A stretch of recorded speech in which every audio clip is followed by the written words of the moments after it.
ए छठी माई हो, ए छठी माई हो, दिल तोड़ के गइल हमारा गाँव के लड़की हो। ओकरा से प्यार हम कइनी हो, हमके उ छोड़ के गइल। ओकरा से प्यार हम कइनी हो, हमके उ छोड़ के गइल। ए छठी माई हो, ए छठी माई हो, दिल तोड़ के गइल हमारा गाँव के लड़की हो।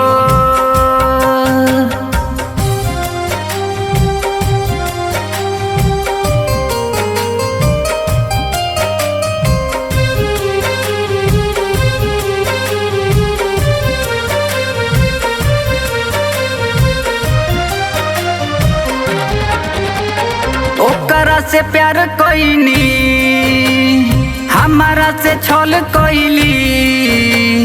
ए छठी माई अखिया से दूर गइली।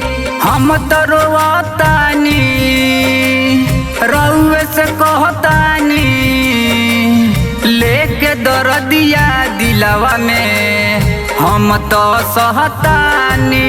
ए छठी माई हो, ए छठी माई हो, दिल तोड़ के गइल हमारा गाँव के लड़की हो।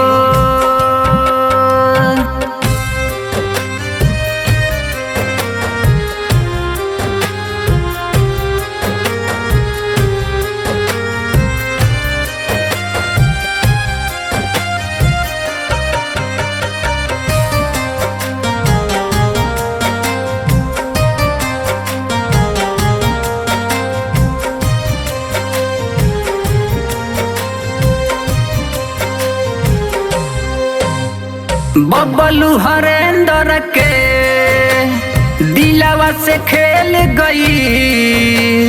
ए छठी माई बीच रहिए में छोड़ गई।